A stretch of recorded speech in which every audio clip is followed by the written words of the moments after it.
Russian President Vladimir Putin said during an extraordinary public meeting of his Security Council in Moscow on Monday that he would decide today whether to recognize the independence of two Russian-backed breakaway republics in the east of Ukraine.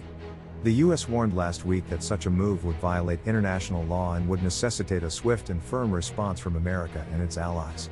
During the meeting, which appears to have been broadcast on Russian television hours after it actually occurred, members of the council made impassioned speeches in support of the move. The goal of our meeting today is to listen to our colleagues and map out our next moves in this matter, meaning both the requests by the leaders of the Donetsk People's Republic and Luhansk People's Republic to Russia asking to recognize their sovereignty, and the resolution by the Russian State Duma on the same subject with the call for the head of state to recognize the independence and sovereignty of the Donetsk People's Republic and Luhansk People's Republic. Putin opened the meeting by saying, at the end of the event, he told the council, "I have heard your opinions.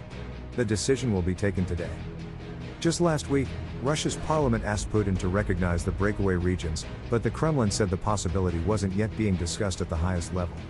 That clearly had changed by Monday.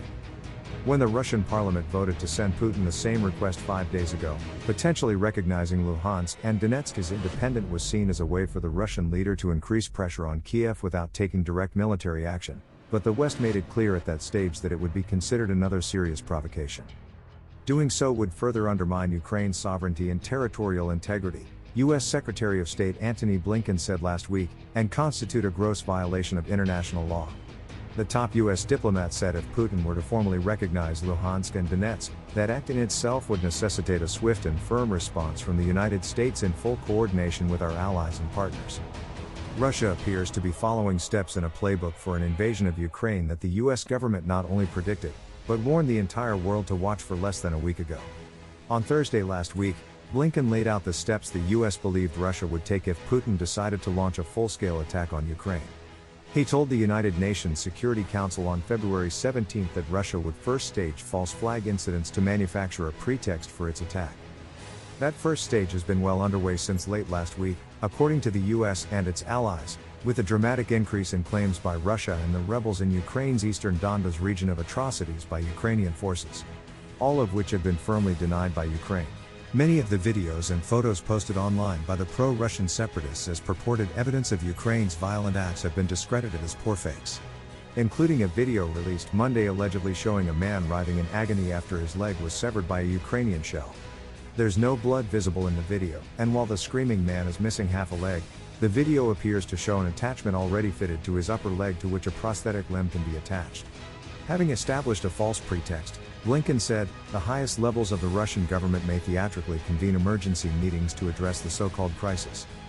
That fit the description of the meeting Putin convened on Monday of his National Security Council to discuss the situation in the Donbas. Television cameras usually show only the beginning of these meetings in Russia, but Monday's was aired in its entirety as Putin took a hard line and made it clear that American and NATO proposals to ease the tension had failed to satisfy Russia's demands. But Blinken also made it clear at the UN that a dramatic meeting of top Russian officials making bold proclamations, such as those that emerged from the National Security Council meeting on Monday, was not expected to be the final step. Next, the attack is planned to begin, Blinken said at the UN. Russian missiles and bombs will drop across Ukraine. Communications will be jammed. Cyber attacks will shut down key Ukrainian institutions. After that, Russian tanks and soldiers will advance on key targets that have already been identified and mapped out in detailed plans. We believe these targets include Russia's capital, Ukraine's capital, Kiev, a city of 2.8 million people. As CBS News senior national security correspondent David Martin reported on Sunday, U.S. intelligence agencies believe President Putin has already given the order to his commanders surrounding Ukraine to proceed with an invasion, and that those commanders are now making specific plans for how to maneuver on the battlefield.